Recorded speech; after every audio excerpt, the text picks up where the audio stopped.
बहुत बहुत शुक्रिया। 3 कारण से आया हूं यहाँ। एक तो इस जगह का नाम बहुत सुंदर है, महुआ। क्योंकि मैं खुद जिन अपार्टमेंट में रहता हूं उनके नामों से बहुत परेशान रहता हूं। ठेकेदार भी भारतीय हैं, मजदूर भी भारतीय हैं, हम भी रहते हैं। नाम अजीब अजीब है। मोलिबू अपार्टमेंट है, किसी का नाम सनब्रिज है, तो समझ में नहीं आता हमारे नाम कहाँ चले गए। तो इस नाम की वजह से आया कि एक खूबसूरत नाम वाला जगह है, चलते हैं। दूसरी वजह बापू आप खुद हैं, और तीसरी वजह ये साल है 1917। मैं चंपारण से आता हूं, 2017 की बात कर रहा हूं। 5 साल से इंतजार कर रहा था कि जब 2017 आएगा तो चंपारण जाऊंगा। पढ़ाई कर रहा था, सब चीज तैयारी कर रहा था, लेकिन वहां एक साजिश रची गई और इस तरह से फंसाया गया परिवार वालों को कि नहीं गया। परिवार वालों को फंसाने का जितना दुख नहीं है, उससे ज्यादा दुख इस बात का है कि मैं चंपारण गांधी के 100वें साल में नहीं गया। शायद मेरी नियति में नहीं लिखा था। जाता तो लोग कहते कि पैरवी करने आया है, इन्फ्लुएंस करने आया है। तो फिर सोचा कि इस साल गुजरात चलते हैं, जहां से बापू आए थे। वहां कोई नहीं कहेगा कि मैं इन्फ्लुएंस करने आया हूं। तो ये 3 कारण थे जिसकी वजह से मैं आया।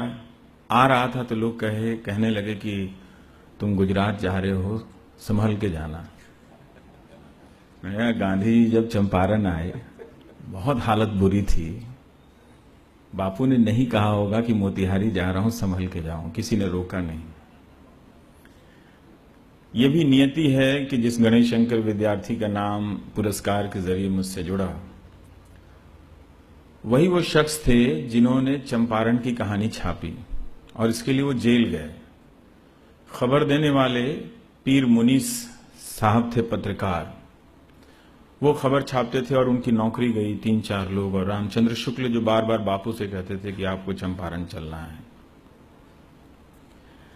तो ये एक संजोग बनता चला गया। तो मैंने कहा क्यों इतना डरना क्यों है, गुजरात जा रहा हूं तो मुझे किस बात के लिए डरना चाहिए। तो नहीं, यहां पर इतना सारा तुम जाते हो, मारपीट हो जाती है, लोग घेर लेते हैं, क्या पता वहां भी घेर ले, वो गढ़ है। तो मैंने कहा ताकत की परीक्षा तो गढ़ में ही होती है। तो गढ़ में चलना चाहिए और जाना चाहिए, देखना चाहिए कि आप अंदर से कितना झेल सकते हैं। पर कितनी धारणा बना दी जाती है। इन धारणाओं की वजह से अगर मैं नहीं आता तो मैं कितने अच्छे लोगों से मिलने से रह जाता। और इस तरह की सभा तो मैंने देखी नहीं कि जहां लोग सवाल पूछने के लिए चलकर आते हों। दरअसल यही वो रिस्क है जो उठाना पड़ता है सवाल पूछने के लिए। आपको चल के आना पड़ता है, आपको चलना पड़ता है, आपको अर्जित करना पड़ता है, तब जाकर आप सवाल पूछते हैं। आज की मीडिया में बने रहने के लिए जिन शर्तों की जरूरत है वो शायद मैं पूरी नहीं करता हूं। प्राइम टाइम का एंकर हूं, मैं चीखता नहीं हूं, चिल्लाता नहीं हूं, ललकारता नहीं हूं, दुत्कारता नहीं हूं, चित्कारता नहीं हूं। अपनी भाषा से किसी को मार मार कर अधमरा नहीं कर देता। लेकिन इसके बाद भी मैं बना हुआ हूं, इसीलिए मैं चौंक गया टमटमिया शब्द सुन के, क्योंकि आजकल की हालत तो छमिया वाली हो गई है पत्रकारों की। लेकिन मैं टमटमिया सुन के चौंक गया। पर हरि भाई ने बताया कि टमटमिया का बात वही है जो छोटे मोटे पत्रकार हैं और अपने मिशन पे टिके रहते हैं। तो मुझे बड़ी खुशी हो रही है कि टमटमिया खुद को कहने में। तो एक शब्द मिल गया। आप जाते हैं तो यही मिलता है। यात्राएं अगर बंद हो जाती हैं तो वो आप खाली होते जाते हैं, तब आप गूंजने लगते हैं। हमारे न्यूज एंकर ने हिंदुस्तान की यात्राएं बंद कर दी, और वो लोग प्राइम टाइम में बैठ गए जिन्होंने हिंदुस्तान की यात्राएं नहीं की। तो उनके पास कोई शब्द है नहीं, वो बहुत बीमार लोग हैं। इसीलिए वो चीखते हैं, चिल्लाते हैं, ललकारते हैं। उनके पास नए शब्द नहीं हैं। नए शब्द होते तो रोज उनके पास नए नए अर्थ आते, जिंदगी और संवाद को समझने का उन्हें एक मौका मिलता। लोग पूछते हैं कि आप एंटी क्यों हैं। मेरा जवाब है कि मैं सत्ता के साथ नहीं हूं, मैं सत्ता के समानांतर रहना चाहता हूं।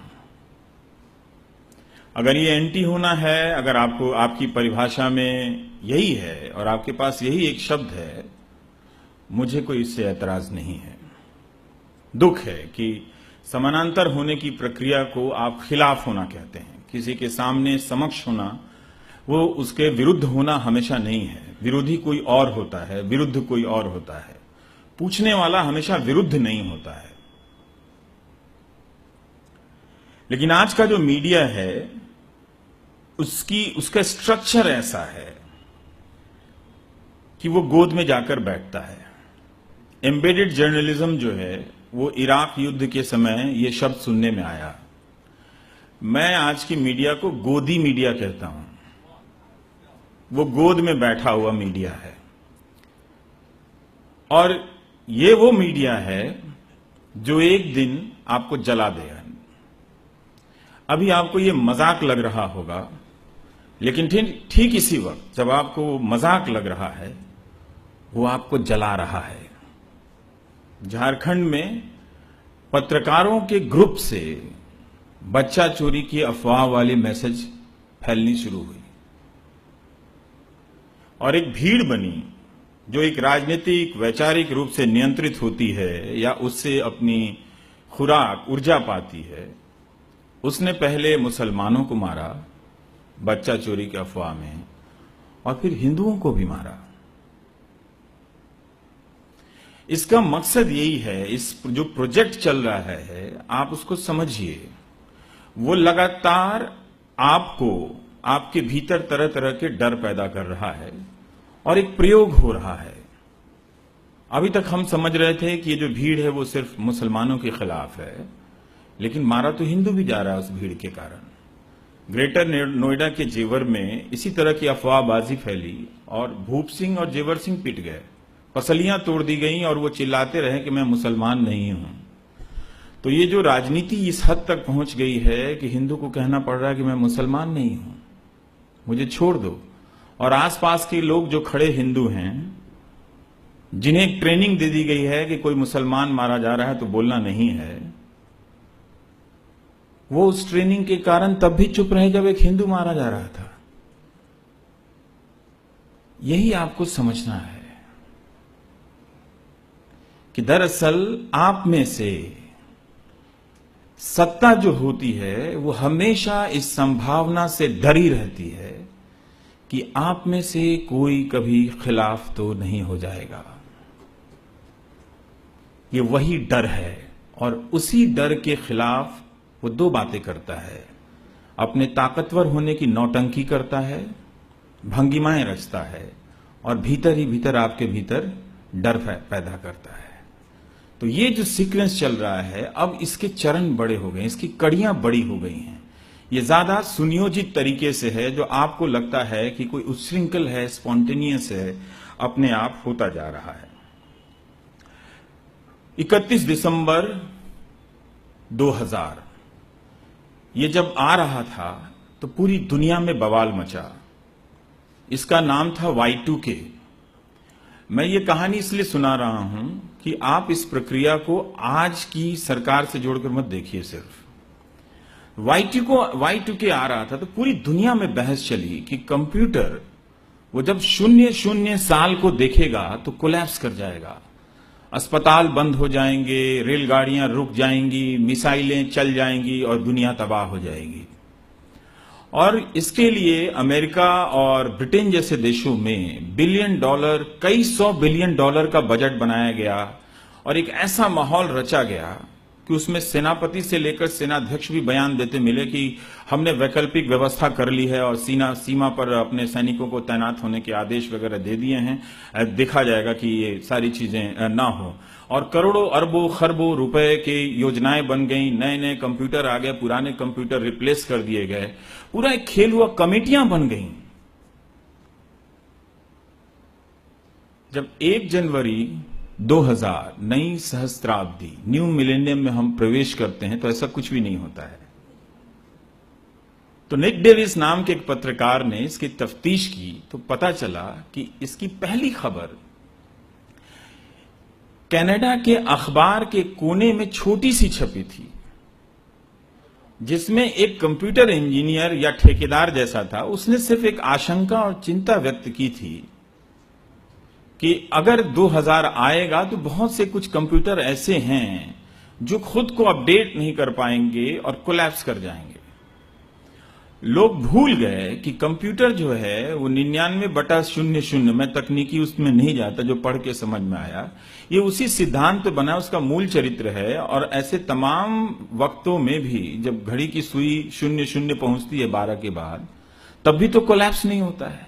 लेकिन दुनिया में ये वितंडा रचा गया। बहुत लोगों ने किताब लिखी। जब जिस देश में 1% लोगों के पास पूंजी हो जाती है, उस देश में सफल होने की किताबें बहुत बिकती हैं। सफलता के 100 मंत्र, क्योंकि 100 लोग ही तो सफल हैं ना, उनको दिखा के आप सफलता के 100 मंत्र बेच रहे होते हैं। तो अरबों खरबों रुपए की किताब बिक गई, रॉयल्टी खिला के वो बड़े बड़े लेखक बन गए। और जब 1 जनवरी 2000 आया तो खबरें गायब थीं। इसको फेक न्यूज कहते हैं आज की दुनिया में। हमारे देश में देखिए क्या त्रासदी है। नेता को भी फेकू कहते हैं और न्यूज को भी फेक न्यूज कहते हैं।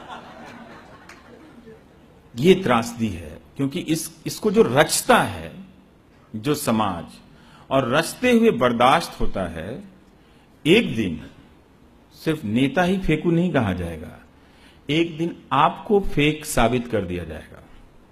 आपकी निष्ठाएं फेक साबित कर दी जाएंगी और आपको मार दिया जाएगा। ये इसीलिए किया जाता है। कहा जाता है पहले नेता को और उसकी सजा मिलती है बाद में जाके जनता को। ये हमें समझने की जरूरत है। तो ये फेक न्यूज आया, और ये आज के न्यूज की सबसे बड़ी चुनौती है जिसकी तरफ हरि भाई ने इशारा किया। इसमें कोई दो राय नहीं है, और आपको बिल्कुल कंफ्यूजन नहीं होना चाहिए कि हम जिस पेशे से आते हैं इस वक्त वो दुनिया के भ्रष्टतम पेशों में से है। अगर एक बार इसे आप साध लें तो सत्ता भी आसान है, कॉन्ट्रैक्ट भी आसानी से मिल सकता है, और आपकी कंपनी का कारोबार 500 करोड़ से 15,000 करोड़ का 1 साल के भीतर हो सकता है। इसलिए इस फील्ड को साधने की चौतरफा कोशिश हुई।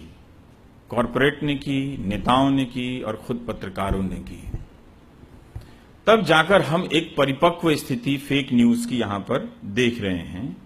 और झूठ लगातार है। आज ही न्यूयॉर्क टाइम्स में एक लेख आया है कि कैसे कुछ लोग पहले ट्विटर पर में जिसको कहते हैं कार्ड बना देते हैं, रवीश कुमार एंटी नेशनल है, फिर वहां से चलता है वो पॉलिटिकल पार्टी के व्हाट्सएप ग्रुप में जाता है, और फिर आपके हमारे व्हाट्सएप ग्रुप में टहलता हुआ चलता है, और एक भीड़ बनती है और वो मान लेती है कि रवीश कुमार एंटी नेशनल है, और फिर वो टीवी में जाके डिबेट होने लगता है। ये फेक न्यूज का उदाहरण आपने अभी परेश भाई का देखा होगा। उन्होंने ट्वीट कर दिया कि अरुंधति रॉय के बारे में। उन्होंने पहले कश्मीर को लेकर जरूर ऐसे बयान दिए हैं जिस पर खूब विवाद हुआ है और काफी मजम्मत हुई है, उनकी काफी आलोचना हुई है। लेकिन जिस चीज को उन्होंने ट्वीट किया अपने बयान के समर्थन में, पहले तो कहा कि उनको जीप के आगे बांधकर घुमाना चाहिए। एक सांसद को यह बात कहनी चाहिए या नहीं कहनी चाहिए, एक ओपन डिबेट है, आप कर सकते हैं। और अगर वो इतने ही पीड़ित हैं कश्मीर को लेकर, तो वो बताएं कि उन्होंने व्यक्तिगत पहल क्या की है। क्या वो संजय जी की तरह वहां पर गए हैं काम करने के लिए? क्या वो बापू की तरह वहां पर गए हैं लोगों से संवाद करने के लिए? या वो हीरो हैं और कुछ बोल देते हैं और पॉलिटिकल पार्टी और लाखों लोगों समर्थकों की एक फौज खड़ी है जो उनको ट्वीट करके बवाल मचा देती है, फिर वो टीवी पर उससे चर्चा होने लगती है। इस गिरोह की जीवन रेखा जो लाइन है ना, ये डॉट्स, और जो जाके थ्रेड बन रहा है, इसको आप समझने की कोशिश कीजिए। वो फेक न्यूज थी, पता चला, और वो सबसे पहले तैयार हुई पाकिस्तान की वेबसाइट में। जब वहां किसी ने पता किया ये कहां से आया, तो पता चला ये हिंदुस्तान की वेबसाइट से जन्मा है ये खबर। और उसी तरह से हिंदुस्तान में धार्मिक, राजनीतिक, वैचारिक धारा की एक तरह से समर्थन करने वाले वेबसाइटों से वो फेक न्यूज, एक गलत फेक इंटरव्यू पैदा किया गया। इतनी ही मेहनत करनी थी तो उनके पुराने किसी जेन्युइन बयान को, जिसको लेकर कश्मीर के बयान को लेकर घोर आपत्ति है, वही ट्वीट किया जाता कि आपने ऐसा बोला था और आज के संदर्भ में हमें फिर से गुस्सा आ रहा है, 5 साल पहले मैंने नहीं पढ़ा था। ये कहते कम से कम तो माना जाता कि हाँ ठीक है, मतलब जब आपको पता चला तो जब जागो तब सवेरा। तो हम बात नहीं कर रहे हैं पाकिस्तान से, लेकिन उसके साथ मिलकर हम फेक न्यूज प्रोड्यूस कर रहे हैं। हा? ये खतरनाक प्रवृत्ति है। तो ये इससे हो क्या रहा है कि तुरंत सड़कों पर एक भीड़ चल रही है जो व्हाट्सएप से नियंत्रित है, उसको कोई ट्राई कर रहा है, उसको ट्राई कर रहा है कि सिख सेवादार अजमेर में, गांव में लोग जाते हैं सन्यासी अन्न मांगने के लिए कि दीजिए अनाज, हम लंगर चलाएंगे। उनको भी मार दिया लोगों ने पकड़ के। मारा ही नहीं, उसका वीडियो बनाया कि हम वायरल करेंगे। आप हिंसा के वीडियो का वायरल कर रहे हैं। ये कौन सा समाज है? और इस मरते हुए समाज में कौन सा गौरव वाला राष्ट्र बन रहा है, बताएंगे आप? बन सकता है क्या ये मरे हुए समाज से कि जो लोगों को मार रहा है और वो सेवादार हैं, जो इनका काम है, जो अपना उद्देश्य समझते हैं कि आपसे ही कुछ मांगकर वो लोगों को आगे बढ़ाएंगे, और उनको मारा जाता है? कोई वजह होनी चाहिए, कोई वजह नहीं है। ये हमेशा ट्राई किया जा रहा है कि आप अलर्ट रहें, आपको आइसोलेट किया जा रहा है, और आप कभी भी इस भीड़ से 10 लोगों को आइसोलेट करके बाकी 100 लोगों को उस पर डाल के मारा जा सकता है। इसमें कोई पकड़ा नहीं जाएगा। इस भीड़ का नाम कांग्रेस नहीं होता, इस भीड़ का नाम बीजेपी नहीं होता, लेकिन काम दोनों में से किसी एक का हो जाता है। ये डिजाइन चल रही है फेक न्यूज के कारण से। तो जो परसेप्शन बनाया जा रहा है, सत्य जब कमजोर होता है उसे कमजोर किया जाता है, तो परसेप्शन बनाने का खेल किया जाता है। अब मैं आपको एक छोटी सी कहानी बताता हूं कि कैराना, एक हिंदी के अखबार में खबर छपती है कि कैराना के गांव के कुछ लोग छोड़कर चले गए मुसलमानों के कारण। बहुत इलाकों में गुंडे होते हैं जो मुसलमान भी होते हैं, बहुत सारे इलाकों में गुंडे होते हैं जो हिंदू भी होते हैं। बहुतों की तो जाति के आधार पर गुंडों बाहुबलियों की पहचान हो जाती है, वो विधायक बन के घूम रहे हैं, है ना, हमारे ही समाज में। लेकिन चूंकि वो मुस्लिम था तो उसको लेकर एक पूरा वहां से प्लान चला और वो टेलीविजन के डिबेट में गया, फेक न्यूज उठ के, और पूरा कश्मीर बन गया कैराना। जिस मीडिया का एक प्रतिनिधि कश्मीर में नहीं है, श्रीनगर से आगे, अव्वल तो श्रीनगर में भी नहीं होगा, उसने ये लिख दिया कि कश्मीर बन गया कैराना। अगर वो फेक न्यूज जल्दी नहीं पकड़ा जाता तो फिर से वो जल जाता, वो शहर जला दिया जाता। ये खतरनाक खेल वहां पर खेला गया। इसका परीक्षण हम बहुत पहले कर चुके हैं राजधानी दिल्ली में 2 बार, गणेश जी को दूध पिलाकर, और दूसरा है मंकी मैन। वो भी किसी हिंदी अखबार में छोटी सी खबर छपी थी कि लोगों को लगता है कि रात में कोई मंकी मैन आता है जो खरोच जाता है। करते करते पूरा वो एक राष्ट्रीय बवाल में चल गया और अलग अलग इलाकों में कल्पना करने लगे कि मंकी मैन आ गया, मंकी मैन आ गया। एक डरी हुई पत्रकारिता एक डरा हुआ लोकतंत्र बनाता है। इससे हम सबको सतर्क रहने की जरूरत है। हम ये लगातार परीक्षण कर रहे हैं। पहले ये घटनाएं इक्का दुक्का हुई तो हमें लगा कि ये शायद सुनियोजित तरीके से नहीं है, लेकिन अब पूरी मीडिया इंडस्ट्री को, भारत ही नहीं दुनिया भर में, उसे फेक न्यूज के तौर पे जाना जा रहा है। मामला कॉरपोरेट कंट्रोल, पॉलिटिकल इंटरफेरेंस से आगे जा चुका है। ये फेक न्यूज का बवाल बता रहा है कि मीडिया का जो कैरेक्टर है वो अब जनता के खिलाफ ठोस हो चुका है। ये जन शत्रु मीडिया है, ये जन शत्रु मीडिया है। आपको पहचानना पड़ेगा। आप नहीं पहचानेंगे। मैं टीवी नहीं देखता 2010 के बाद से, ना के बराबर देखता हूं। कभी कभार जब रेफरेंस लेना होता है तो देखता हूं, वरना मैं टीवी नहीं देखता हूं। मुझे पागल नहीं होना है। मुझे किसी को सपोर्ट करना है तो बिना टीवी देखे मैं कर दूंगा, मैं सपोर्ट। भजन ही गाना है तो मैं भगवान का गाऊंगा ना। तो मुझे थोड़ी मुक्ति भी मिलेगी, आत्मा की शुद्धि होगी। नेताजी कैसे गा सकता हूं मैं भजन? मुझे क्या मालूम कि बंद कमरों में किस किस के साथ क्या क्या डीलिंग होती होगी, मैं तो नहीं जानता। ईश्वर के बारे में, ईश्वर को नहीं जानता, पर यह तो जानता हूं कि वो डीलिंग नहीं करते हैं कमरे में बंद होके। उद्घाटन वृक्षारोपण का हो रहा है, समापन जंगलों का हो रहा है। ये तो भगवान नहीं करते हैं ना।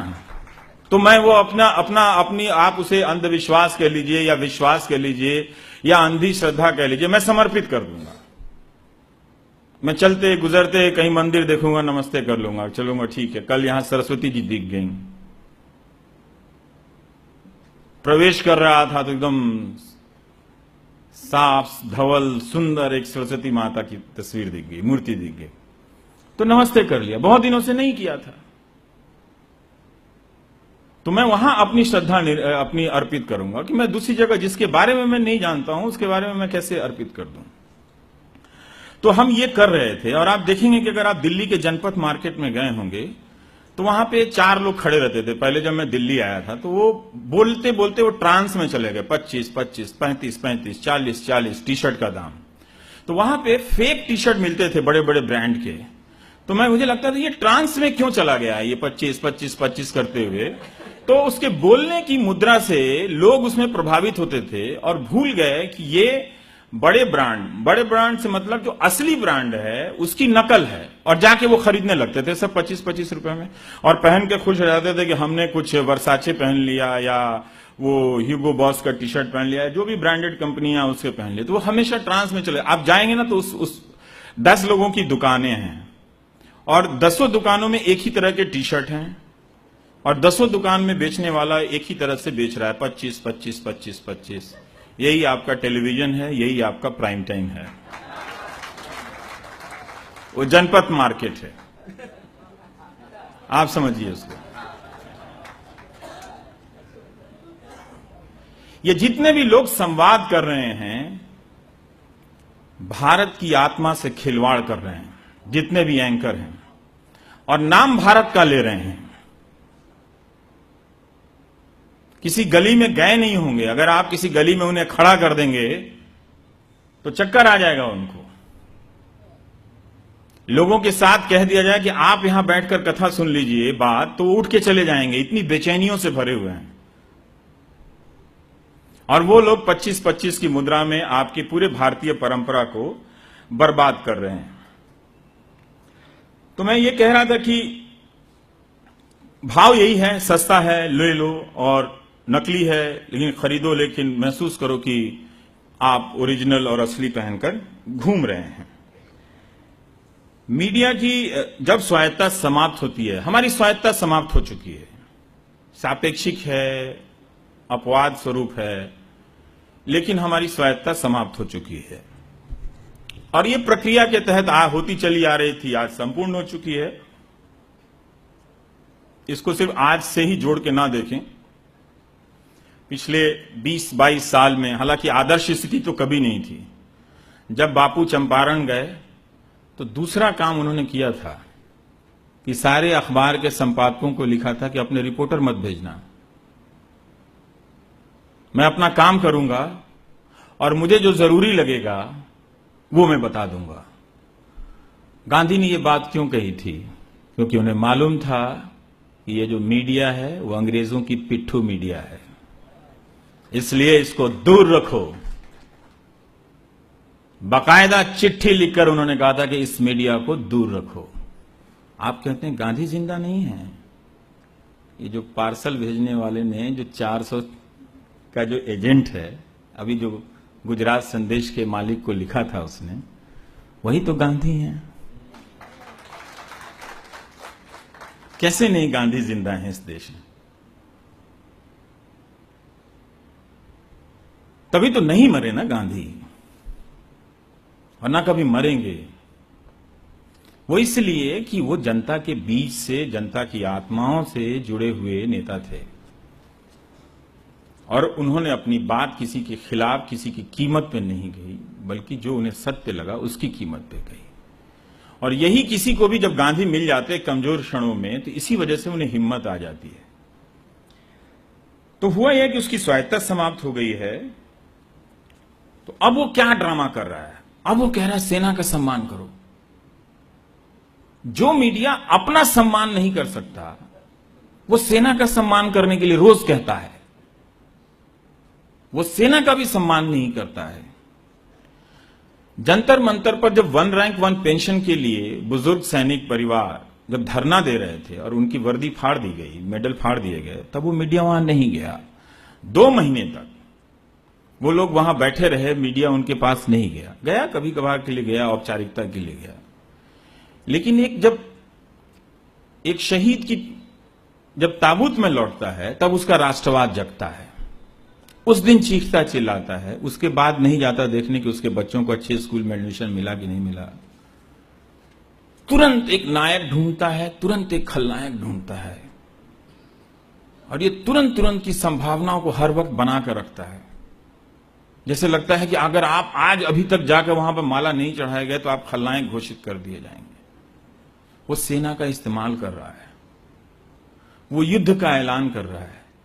ये पहला साइन है कि जब मीडिया युद्ध का ऐलान करने लगे, इसका मतलब यह है कि नेताओं और कंपनियों ने मिलकर कुछ फैसले कर लिए हैं। आप दुनिया का इतिहास पढ़ेंगे, आपको इसकी पुष्टि हो जाएगी। उसी वक्त सरकारें प्राइवेट प्लेयर्स को रक्षा उपकरण में के निर्माण में बनाने के लिए नीतियां भी बना रही होती हैं, आपकी नजर नहीं जाती है।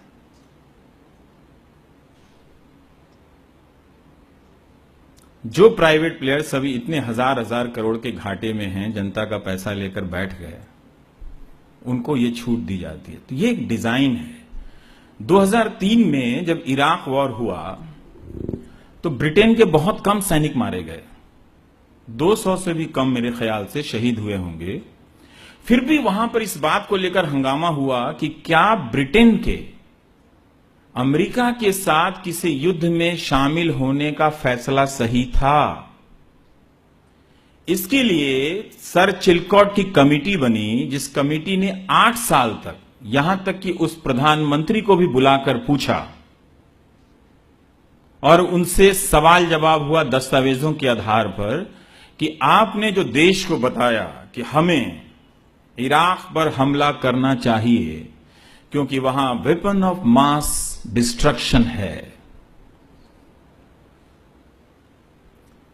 6000 पन्नों की रिपोर्ट है, उससे पता चला उसमें कि वेपन ऑफ मास डिस्ट्रक्शन के कोई प्रमाण नहीं मिले थे, और ये बात वहां का प्रधानमंत्री जानता था। उसने उस मुल्क को बिना तैयारियों के साथ युद्ध में झोंक दिया।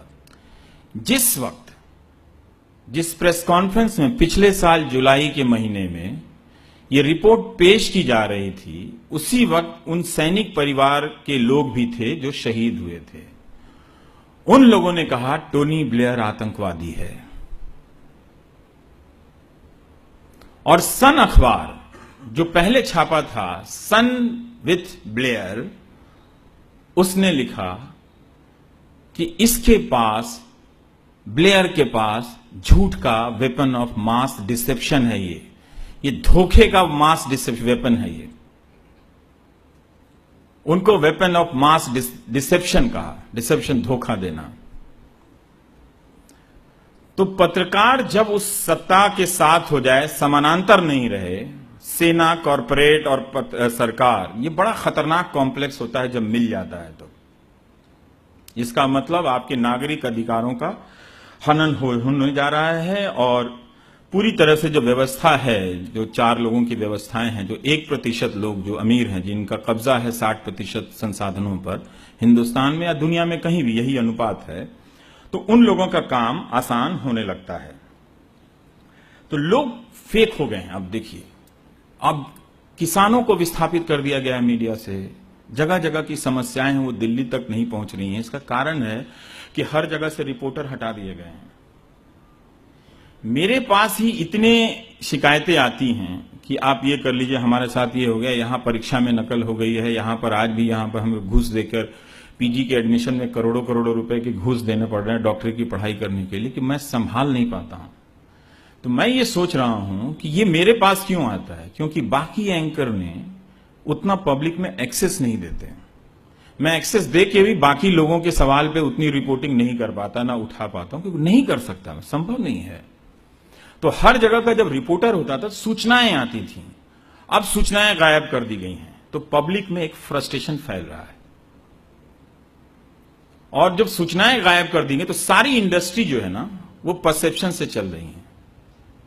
ओपिनियन गवर्नमेंट है, परसेप्शन प्राइम मिनिस्टर है उस गवर्नमेंट का, और ये 24 घंटा चल रहा है। आप 20 नहीं 50 साल बाद भी देखेंगे कि ये व्यवस्थाएं इसी तरह से चरमराई हुई आपको मिलेंगी। आपका विश्वास कुछ बना रहे तो कुछ चीजें आपको ठीक मिलेंगी। तो आप देखेंगे इसको कि कैसे चलता है। तो अब क्या होता है कि वहां पर जनता नहीं है। अब मैं ये डिबेट का फॉर्मेट बताता हूं। जनपद मार्केट में जनता नहीं है, उसकी आवाज नहीं है, प्रवक्ता है पार्टियों का, वही देश है। मोहल्ले की दवा की दुकान का पता नहीं बता सकता वो। एक दिन में भारत के अलग अलग विषयों पर वो 4 चैनलों में जाकर बात कर रहा है। न्याय हो सकता है? नहीं हो सकता है। तो जो सूचनाएं पहले से उपलब्ध हैं या फेक न्यूज के गैंग की तरफ से उपलब्ध करा दी गई हैं, आपका रेफरेंस पॉइंट मिटा दिया गया। अब आपका रेफरेंस पॉइंट यह है कि नेहरू जी मुसलमान थे या फिरोज गांधी मुसलमान था। अब वहां से आपको शुरू करना है, थे कि नहीं थे, और करते करते वो नहीं थे वाला गायब हो जाएगा और मुसलमान थे तो बाकी जो भी दिखेगा वो मुसलमान है। तो क्या हो गया? मुसलमान है तो क्या हमने तय किया कि जो मुसलमान है वो हिंदुस्तानी नहीं है?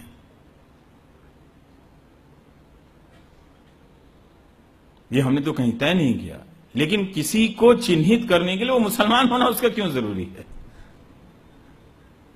तो लगातार एक घृणा का स्पेस वो बना रहा है। तो प्रवक्ता आता है, तो प्रवक्ता आपको हर चीज पर आपको भाषण दे रहा है, हर चीज पर आपको उसका समाधान दे रहा है।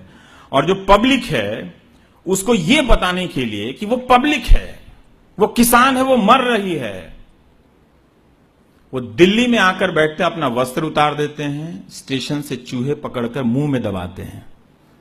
और हम सब का निर्माण इस टेलीविजन और इस मीडिया के जरिए इस तरह से हो गया है कि हम देख के हंस रहे हैं कि अच्छा ये मीडिया क्यों दिखा रहा है, ये लग रहा है मोदी जी का विरोध करना इसलिए इनको दिखा रहा है।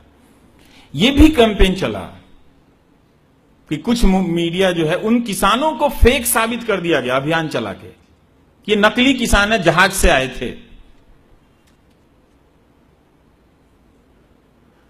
जहाज से भी आए थे तो भी आपका नागरिक होने का हक स्थगित नहीं होता है। जहाज में चलने वाला भी हमारा नागरिक है। लेह से कोई आदमी यहां दिल्ली प्रदर्शन करने आएगा, जहाज से ही आएगा। और आलम देख लीजिए कि इस मीडिया ने देश का सबसे ज्यादा दोहन किया है और अपने कार्य के चरित्र में पिछले 10 साल में देश को सबसे ज्यादा विस्थापित किया है। यही कैरेक्टर है कॉरपोरेट का। अचानक से लोग देश देश की बात क्यों करने लगे हैं? अब हर आदमी को मणिपुर से भी चल के दिल्ली प्रदर्शन करना पड़ता है, तमिलनाडु से भी चल के आके पता चल रहा है कि दिल्ली प्रदर्शन करना पड़ रहा है, इसलिए कि तमिलनाडु में भी मीडिया खत्म है, मणिपुर में भी खत्म है, बिहार में भी खत्म है। मेरे ही चंपारण में एक चीनी मिल को लेकर बवाल चल रहा है, 2 किसानों ने आत्महत्या की, वो इंसाफ मांगने के लिए दिल्ली आए हुए हैं। तो आप पब्लिक को फेक घोषित कर दिया गया है। अभी आप श्रोता के रूप में सोच रहे हैं कि आपको कोई फर्क नहीं पड़ेगा, आप इसके कभी हिस्से नहीं होंगे। ठीक है, जल्दी जल्दी आप इसके हिस्से होने वाले हैं, बारी बारी से। ये जो पूरा स्ट्रक्चर है इसे लेकर चिंता करनी चाहिए, क्योंकि हम सब इसके मारे हैं, मर जाएंगे। आज किसान महाराष्ट्र में स्ट्राइक कर रहे हैं, मध्य प्रदेश के भी कुछ हिस्सों में कर रहे हैं, तो वो दूध फेंक रहे हैं, सब्जियां फेंक रहे हैं, देखा नहीं जाए। तस्वीर कैसे देखें? दूध आप किस तरह से सड़क पे फेंक सकते हैं, सब्जी आप कैसे फेंक सकते हैं? किसी के पास खाने के लिए नहीं है। ये अपने आप को रियल करने की बेचैनी है। आप नसें काटने लगेंगे। ये हालत है फेक न्यूज का कि मैं असली हूं, मैं ही भारतीय हूं। आपको घोषित कर दिया जाएगा कि आप भारतीय नहीं हैं। 24 घंटा ड्रामा इस देश में चल रहा है, 24 घंटा। बहुत सारे लोग परेशान हैं। किसी ने इंदौर से लिखा कि समीर खान है, उन्होंने लिखा कि मुझसे नहीं देखा जा रहा। आप कुछ कहिए कि ये सब्जी कैसे फेंक सकते हैं, दूध कैसे फेंक सकते हैं? भगवान पे ही चढ़ा दें ले आके, कम से कम वहां पे कहीं जमा कर दें उसको देखने के लिए, जिसके बाद जिसको फ्री में ले जाना हो खा ले। सब्जी कैसे? मैंने कहा उसके अंदर की चित्कार समझो। वो जान रहा है कि हम लोग उसको कवर नहीं करेंगे। किसी प्रधानमंत्री, मुख्यमंत्री, बहुत सारे मंत्री, बहुत सारे विरोधी दल के नेता, उनकी नजर नहीं जाने वाली है, इसीलिए वो दूध फेंक रहा है। वो तो अभी भी उसकी एक वर्गीय पहचान है, आपकी तो वो भी नहीं है। आपकी कितनी बुरी स्थिति होगी, पूरा खुद को कवर कराने के लिए बाहर खड़े होकर अपने घर में आग लगाना पड़ेगा, तब भी मीडिया नहीं आएगा आपके लिए। क्योंकि उस रात वो एक टैंक पर बहस कर रहा होगा, एक फर्जी न्यूज पर बहस कर रहा होगा, फेक परसेप्शन पर बहस कर रहा होगा। और ये इतनी बड़ी चुनौती है जिसका अंदाजा आप नहीं कर सकते। अब आप छोटे छोटे टमटमिया पत्रकारों को देखकर खुश मत होइए, क्योंकि वो बड़े, जो मीडिया का जो बड़ा हिस्सा है, वो समाज को संवाद रहित कर रहा है, चोक कर रहा है। तो गैस भर जाएगा तो कोई भी कहीं भी फट जाएगा।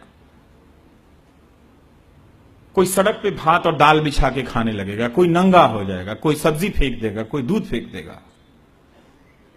महीनों हफ्तों के इंतजार के बाद उगी हुई सब्जी को फेंक देना, ये वही समाज सामान्य समझ सकता है जिसका खेती से कोई लेना देना नहीं, जो मोलिबू अपार्टमेंट में रहता है, महुआ का नाम नहीं जानता है। हम ऐसे ही समाज में बन रहे हैं, तो समाज भी उसके लिए उपलब्ध है। आलम यह है कि वीडियो भी अगर आपको दे दें तो आप कहेंगे कि ये असली है कि नकली है, जो समझदार है, और जो नहीं है वो कहेगा असली है, चूंकि वीडियो है। सोचिए, जब टीवी आया तो इस विश्वसनीयता के साथ आया कि चूंकि वो टीवी है, इसलिए उसमें विश्वसनीयता का तत्व अखबार से ज्यादा है कि होता हुआ दिख रहा है, जो बोल रहा है वो दिख रहा है। अब आप ये दावा नहीं कर सकते। एक तरफा संवाद, एक तरफा धारणा, चैनल ही लॉन्च हो जा रहे हैं कि हम नेशनलिस्ट हैं और सेना के साथ हैं। आप कौन है सेना के साथ होने के लिए? और सेना को क्या हो गया है जो 2-4 पत्रकारों और प्राइम टाइम के एंकर को उसकी जरूरत है? इतनी कमजोर है क्या हमारी सेना? उसे क्या हो गया है सेना को? क्या हमारी सेना बीमार है जिसे रोज रात को 9 बजे एक एंकर चाहिए डॉक्टर के रूप में? कब से हमारी सेना ऐसी हो गई? हम तो सेना को नहीं जानते। हम तो यही जानते थे कि ये शक्तिशाली भी है और शालीन भी है। अब शालीन होना आप कमजोरी कहते हैं, जेंटलमैन कहते थे हम लोग। ये इंडियन आर्मी है, उसकी शालीनता भारतीय है, शालीनता ही भारतीयता है। इतनी उग्रता क्यों है?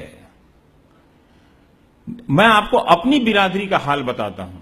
लोग एक दूसरे से बात नहीं कर रहे हैं, एक दूसरे को देख नहीं रहे हैं। ये हालत है। लोकतंत्र की बात करती है भारतीय जनता पार्टी। 1 साल से प्रवक्ताओं को भेजना मेरे कार्यक्रम में बंद कर दिया है। मैं हमेशा कहता हूं कि ये मुझसे क्यों डरते हैं। मेरे पास ना तो जीवन का सत्य है अंतिम, ना ही इस सरकार का अंतिम सत्य है। मैं तो यात्री हूं, मुझसे क्यों डरते हैं आप? आप दिवाली होली मनाते हैं, पूरे दिल्ली के पत्रकारों को बुलाते हैं, मैं ही छूट जाता हूं। इसका मतलब यह है कि आप हिंदुस्तान को नहीं जानते।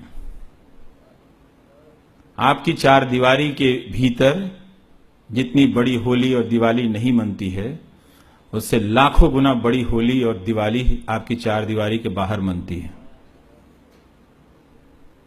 तो आप आइसोलेट करने का गेम करते हैं, मत कीजिए। यही पार्टी, वो अपोजिशन वाले भी यही करते हैं, चुन के दूसरे किसी पार्टी में नहीं जाते। तो ये एक संवाद जो है, हमारा आपस का संवाद टूट गया है और ये मान्य हो गया है। दो लोग बात नहीं करते हैं तो हम बाहर क्या आपसे क्या खाक संवाद बनाएंगे? आप बताइए जरा से, कैसे बनाएंगे? तो ये एक प्रवृत्ति है। और जो राजनीतिक कार्यकर्ता है आज की तारीख में, उसके पास कोई काम नहीं है, वो जान गया है। क्योंकि ये जो पूरा मैनेजमेंट बना है सोशल मीडिया के जरिए और खूब सारा पैसा के जरिए,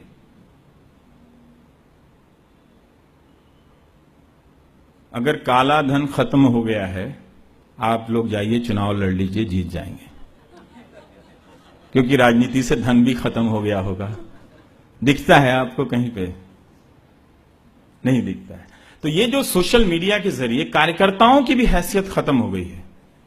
अब 15 लोगों की टीम जो पिछले चुनाव में हमारे साथ थी, अब नई टीम ले आऊंगा मैं, और बहुत सारे पैसों के साथ स्लॉट खरीद के मैं बिना कार्यकर्ताओं के जरिए आपके स्मार्टफोन के जरिए पहुंच सकता हूं। तो कार्यकर्ता खाली हैं, अभी उनका क्या करना है मालूम नहीं, लेकिन आने वाले समय में उनका वो इस्तेमाल भी समाप्त हो जाएगा। तो अभी उनका इस्तेमाल हो रहा है फेक न्यूज वेंडर के रूप में।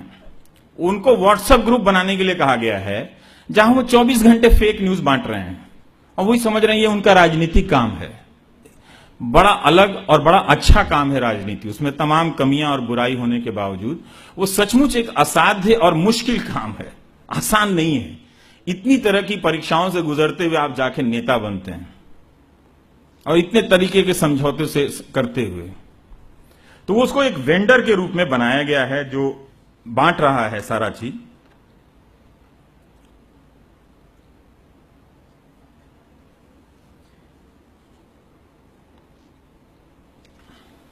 बस मैं अब समाप्ति पर हूं।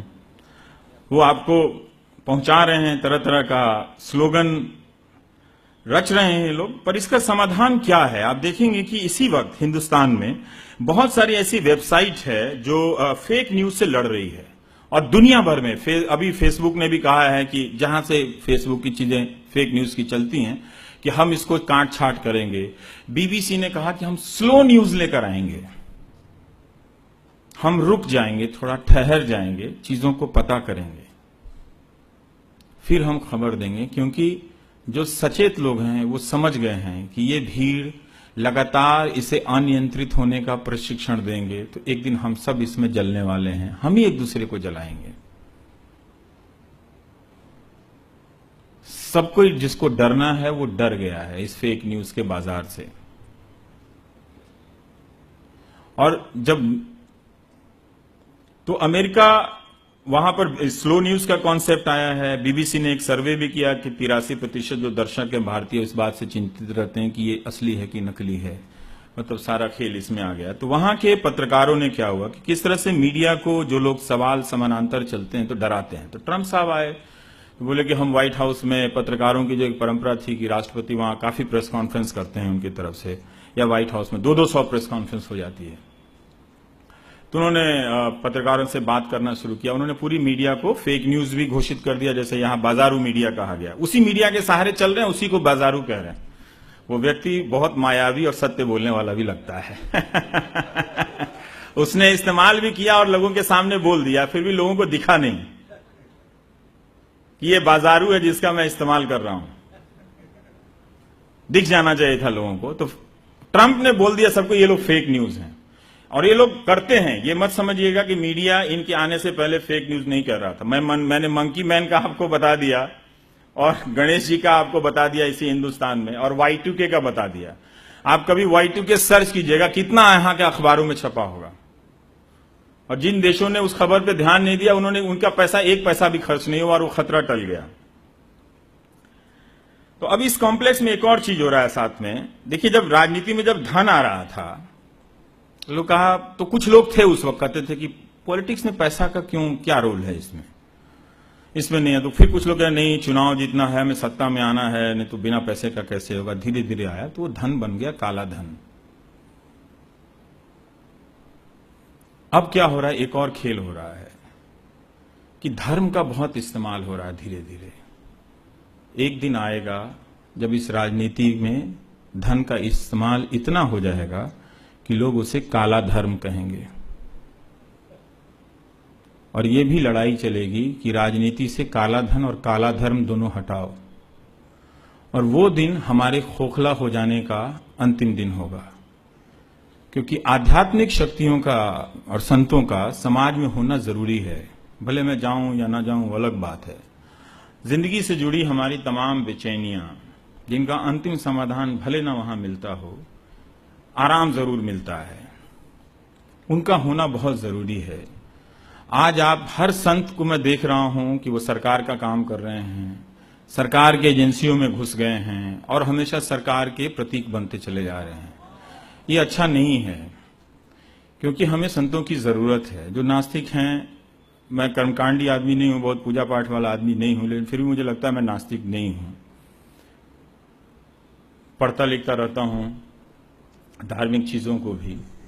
तो मुझे एक बात लगता है कि हम सब वो नहीं रहेंगे तो जिंदा लाश बन जाएंगे। अभी भी ये लोग हमारे भीतर सत्य के बहाने ही सही नैतिकता का एक मापदंड जरूरी है ये बताते रहते हैं, लेकिन जब वो सरकार के सारथी हो जाएंगे, कहां जाएंगे हम लोग? किसके पास जाएंगे हम अपने बेचैनियों के दिनों में? वो एक अलग डिपार्टमेंट है, मीडिया का अलग डिपार्टमेंट है, सेना का अलग डिपार्टमेंट है। जिंदगी में अलग अलग चीजों को देखने के लिए सबका एकीकरण हो रहा है। क्या उस एकीकरण से जन कल्याण भी हो रहा है? नहीं, क्योंकि ये एकीकरण जो है लोकतंत्र के ही नहीं, जन कल्याण की तमाम भावनाओं के खिलाफ भी है। हमारी बौद्धिक विविधता, भारतीयता क्या है? पारस्परिक संवाद है। मंडन मिश्र और शंकराचार्य जी के बीच में कितनी बहस हो गई। आज कहेगा कि शंकराचार्य हैं और आप बहस कर रहे हैं। हाँ, क्यों नहीं करेंगे? शंकराचार्य हैं तो उन्हीं से तो करेंगे, और किससे करेंगे? फिर जो जानता है, जो ज्ञानी है, अगर हम उससे बहस नहीं करेंगे तो किसी मूर्ख से करेंगे? तो ये एक जो समाज में, और ये जो संतों की जो परंपरा बची हुई है। मैं यहां आने से पहले केदारनाथ जी में बापू का भाषण टीवी में देख रहा था, कथावाचन, तो सोच रहा था कि ये क्या कोई नई परंपरा है? नहीं। जब मैं छोटा था 6-7 साल का, अपने मोहल्ले में, तो वहां एक स्काउट गाइड का बड़ा सा कैंपस था। तो वहां कोई संत आते होंगे, ऐसे ही 6 महीने 2 महीने में बड़ा सा कार्यक्रम लगता था, इसी तरह से जैसे आज का लगता है। और लोग आते थे, कुछ पूजा की जगह बन जाती थी, वहां परिक्रमा करते थे। हम भी उसमें परिक्रमा लगा लेते थे, कुछ भाषण सुन के आ जाते थे, कुछ कथाएं सुनकर आ जाते थे। तो एक अलग डिपार्टमेंट है जहां हम धर्म वगैरह के बारे में बात करते हैं। जब तक दुनिया धर्म को खारिज नहीं करती कि ये ठीक है, हम इसे समाप्त मान लेते हैं, तब तक तो वो है। तब तक तो उसकी जो रचनाएं हैं, जो विद्वता है, उसको कहां फेंक देंगे आप? उस पर कौन विचार करेगा? क्या किसी ने कोई यूनिवर्सिटी बनाई है? बात करने वाले जितने भी हैं, आप जानते हैं वैसी कोई यूनिवर्सिटी? संस्कृत के नाम पे लोग दंगा करा देंगे। एक भी आदर्श संस्कृत कॉलेज बता दीजिए आप, जहां हम चले जाएं इस हाथ के कि भाई जो संस्कृत की परंपरा है उसके हिसाब से हम बहस करेंगे, जो सवाल होगा वो हम सवाल करेंगे, जो भी मेरा सवाल होगा। तो धर्म क्या करता है आपको? जो सन्यासी लोग आपको क्यों इतना बताएंगे? वो ये कहते हैं, सिंपल बात ये है कि आप इस रास्ते पे चलोगे तो आप सत्य के करीब पहुंचोगे। तो सत्य के करीब किस लिए पहुंचना है? कोई ऑफिस तो है नहीं सत्य, घर तो है नहीं कि शाम को पहुंच जाना है। उससे आपके भीतर साहस का संचार होगा, और आत्मविश्वास और साहस से भरा हुआ व्यक्ति ही इंसान होता है। वही दूसरे को प्यार कर सकता है। इसी में संतों की एक भूमिका है, रही है। अच्छे बुरे संत चाहे जो भी हों, पर उनकी भूमिका है। बहुत सारे अच्छे संत हैं जिनकी भूमिका है। मैं तो आ रहा था तो मैं कह रहा था हमारे साथ जो थे कि इनकी वजह से हिंदुस्तान की तमाम बेचैनियां ज्वालामुखी की तरफ फटने से रह गईं। क्या भारत में योग को 21 जून ने बचाया था? नहीं बचाया था ना। वो कौन लोग थे कि बिना टीवी के बगैर भी अलग अलग आश्रमों में योग की परंपरा को बचाए रखे? 1960 के अमेरिकी टेलीविजन में एक फिल्म देख रहा था। वो फिल्म ही 1965-66 की है और वहां के राष्ट्रपति की फिल्म है कि कैसे वो मीडिया को कंट्रोल करके वो सारा गेम करता है। तो वो राष्ट्रपति एक टीवी कार्यक्रम देख रहा है और उस कार्यक्रम में गुड मॉर्निंग अमेरिका उसका नाम है, यही नाम है मेरे ख्याल से। और उस टीवी कार्यक्रम में एंकर के साथ एक लड़की है जो योगा कर रही है।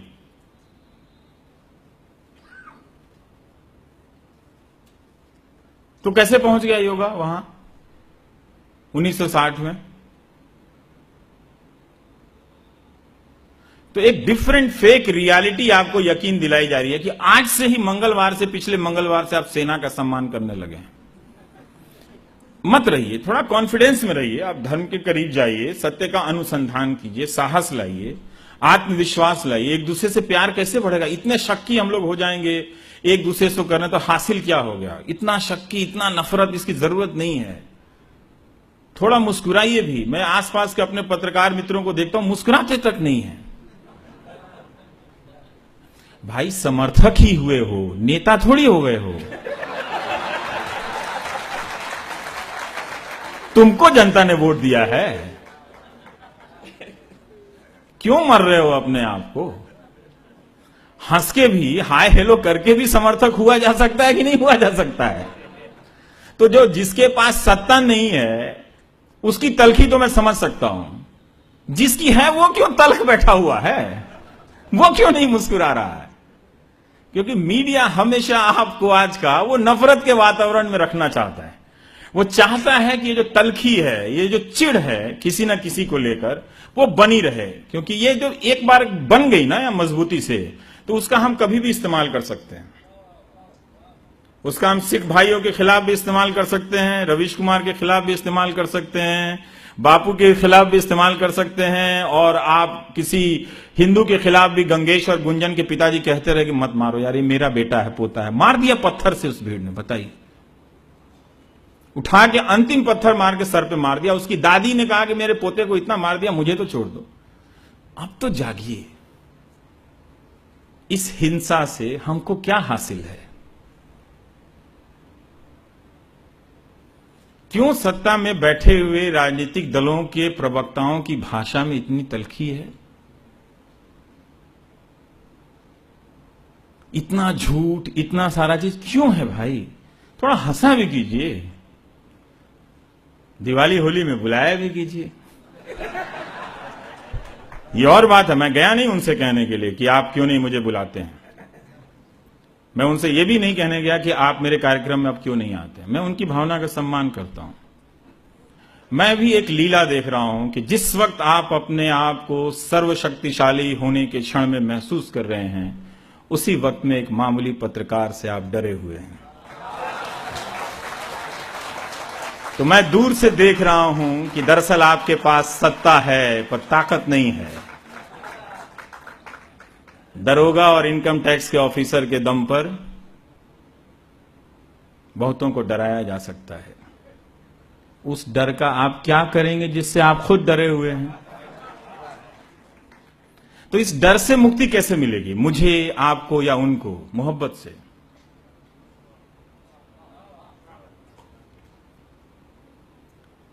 वृंदावन से मुझे किसी ने कहा कि रवि जी समस्या ये है। मैंने कहा आप इतना क्यों चिढ़ते हैं? मैंने क्या कर लिया है? मैं 10 बजे के बाद तो घर चला जाता हूं, कहीं दिल्ली में घूमता भी नहीं। समस्या यह है कि आप सनातनी नहीं हैं। मैंने कहा अरे भाई साहब, मैं सनातनी हूं, मैं तनातनी नहीं हूं। ये तनातनी मत कीजिए मुझसे।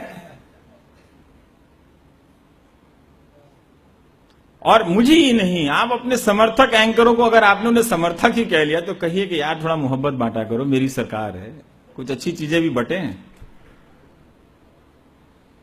तो ये नहीं होना चाहिए, क्योंकि हम सब उसी की तलाश तो कर रहे हैं। इससे समाज में एक हताशा पैदा होगी और एक चुनौतीपूर्ण और बहुत ही रोचक दौर है हिंदुस्तान का। इसमें बहुत सारे लोग निराश हो जाते हैं, बहुत सारे लोग हताश होते हैं। ये वही लोग हैं जो कमजोर हो गए हैं, सोशल मीडिया, फेसबुक और ये मीडिया जो टेलीविजन है और अखबार भी। इन लोगों की वजह से है, पर लोग अपनी अपनी तरह से प्रतिक्रियाएं कर रहे हैं। जैसे मैं altnews.in की बात कर रहा था, वो अहमदाबाद से ही है। अब देखिए उन्होंने कितने तरह के फेक न्यूज का उद्घाटन किया, और एक मीडिया विजिल वेबसाइट है, एक ब्लूम live.in है। इस तरह के वेबसाइट लोग आ गए हैं जो इसका उद्घाटन करते रहते हैं कि एक फेक न्यूज है, लेकिन उनका प्रसार बहुत कम है, वो नहीं पहुंच पा रहे हैं। दुनिया के साथ भारत में भी ऐसा प्रतिक्रियाएं हो रही हैं, अच्छी हैं। आपने गुजरात दंगों के दौरान का वो जो मोरवी के पोस्ट कार्ड का जिक्र किया, तो अभी इलाहाबाद में सरकार बन गई योगी जी की, तो कोई मस्जिद या दरगाह है वहां इलाहाबाद में, तो उसकी जमीन से कोई रास्ता जाने वाला था।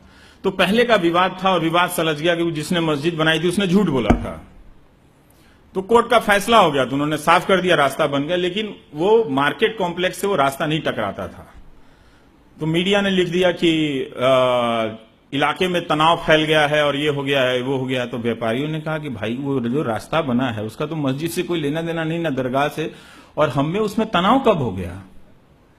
तो बात ही थी कि एक दिन क्लियर हो जाएगा, चूंकि कोर्ट का ऑर्डर है। इत्तेफाक था कि सरकार बन गई है, तो उस दिन उसके बाद हो गया कब होना। अगर चुनाव नहीं होता तो उसी दौरान हो जाता। तो उन लोगों ने क्या किया कि सारे अखबार को बंद कर दिया 3-4 दिन के लिए, एक हफ्ता के लिए बंद किया। अभी बागपत में सहारनपुर को लेकर तरह तरह की चीजें हुई, तो उन्होंने अखबार बंद किया है। अब हम इस दौर में पहुंच रहे हैं कि जहां हमको टीवी बंद करना पड़ रहा है, अखबार बंद करना पड़ रहा है। तो आप सोचिए कि आप बंद हो सकते हैं क्या? नहीं ना। तो आजाद होने के लिए बहुत जरूरी है कि हम लोग जब सवाल करें तो हमें आइसोलेट ना करें, हमें एंटी नेशनल ना कहें। ये बड़ा खूबसूरत देश है, कोई पूर्व जन्म का ही कुछ कर्म होता है कि यहाँ आदमी पैदा लेता है। इसमें बहुत सारी कमियां हैं, वो हम जानते हैं, लेकिन इसी से हम मोहब्बत करते हैं, हम ये भी जानते हैं। तो जो लोग एंटी नेशनल कहते हैं उन पर मुझे बड़ा दुख होता है, तरस भी आता है कि कैसे आप अपने नागरिक को बिना किसी प्रमाण के एंटी नेशनल कह सकते हैं, और किसी को एंटी नेशनल कहना ये एक राजनीतिक चरित्र बन गया है। तो मीडिया की ये जो डिजाइन है आप समझिए। जब मैं 2010 में ये डिबेट कार्यक्रम करने गया था, कुछ ही दिनों बाद एक लेख लिखा गोरखपुर के प्रेस क्लब के लिए, जनमत की मौत, क्योंकि इस कार्यक्रम को करते हुए मैं समझ गया था कि इसका मकसद जनमत का निर्माण नहीं है, जनमत की हत्या है। जब सूचना नहीं है, सवाल कोई पूछिए, जवाब देने वाला नेहरू पे चला जाता है। पूछ रहा हूं आज का, वो नेहरू पे चला जाता है, वहां से यहां, यहां से यहां, यहां से यहां चला जाता है। तो सब एक सीमित जानकारी को लेकर उसी में तरह से खिचड़ी पका रहे हैं। तो एक तरह से आपको भ्रम में रखने की कोशिश की जा रही है, तो बहुत ही खतरनाक है। 2-4 अपवाद कभी अच्छा वगैरह हो जाता है, लेकिन वो एजेंडा है। अपोजिशन क्या होता है? वो सिर्फ राजनीतिक दल नहीं होता है, जनता होती है अपोजिशन सरकार के सामने। वो अपोजिशन को डराने के नाम पे जनता को डरा रहे होते हैं आजकल के एंकर कि दरअसल तुम क्वेश्चन मत करना इस सरकार का। नहीं तो अगर राजनीतिक पार्टी का वो हाल कर सकते हैं तो शर्मा जी, मिश्रा जी, आपको भी सड़क पे घेर के मारेंगे। और आप पत्रकार देखिए किस तरह से नेताओं को पीछे पड़ के घेर रहे हैं, जैसे लगता है कि अब अगली कड़ी में वो गोली भी मारेंगे कि तुम क्रिमिनल हो, तुमको गोली मार देंगे। एक रिटायर्ड आईपीएस ऑफिसर जो आईपीएस होते हुए कभी सत्य के साथ खड़े नहीं हुए होंगे, टीवी पे बोलते हैं कि IPS officer of IAS and IPS officer of Bihar must United and stand up. बताइए, तो इस तरह की भाषा का निर्माण लोकतंत्र के निर्माण का नहीं होता है। इतनी आपाधापी, इतना उन्माद किस लिए है? पर यह डिजाइन के तहत हो रहा है। डिजाइन के तहत तय किए जाते हैं कि किसमें मारपीट होगी, किसमें उन्माद होगा और किस तरह से होगा। जब ये समझा तो समझते समझते कोशिश करने लगा कि कहां से सूचनाएं ज्यादा से ज्यादा लाऊं या उसमें विविधता पैदा करूं कि कम से कम मेरे हाथ से ये अपराध हो। तो खैर अब उन्होंने ना आकर मुझे मुक्ति दे दी है, क्योंकि मुझे उनके चलते अब किसी नेता को नहीं बुलाना पड़ता है। तो अब थोड़ा संघर्ष बढ़ गया है, लेकिन वो अपना काम करते रहते, पर वो काफी नहीं है। इतना एक मिसाइल की तरह जहां भी चुनाव होता है वो सरकार की तरफ से टेलीविजन मुड़ जाता है। सारे सवाल इस तरह से। तो अगर लोकतंत्र में अगर विपक्ष की संभावना नहीं रहेगी, फिर वो लोकतंत्र तो नहीं है। वो भारतीय परंपरा भी नहीं है। हर विद्वान भारतीय परंपरा में देखेंगे तो आप देखेंगे कि उसके सामने कोई सवाल करने वाला है, किसी ने उससे बहस की है, किसी ने उससे पूछा है। यही हिंदुस्तानियत है। दुख इसी बात का है कि ये जो मीडिया जो मर गया है, इसकी आत्मा को खत्म कर रहा है। और हमारे इस देश की सबसे बड़ी उपलब्धि जानते हैं क्या है? सड़क और रोड बिल्डिंग नहीं है, फ्लाईओवर नहीं है। इतने साल इतने झंझावातों से गुजरते हुए हमने अपनी आत्मा को बचाए रखा है, अपनी हिंदुस्तानियत को बचाए रखा है। बहुत तूफान देखे हैं, बहुत मारपीट देखी है हमने, उसके बहुत तरह के पक्ष हैं, उनका कभी कोई इंसाफ नहीं हुआ।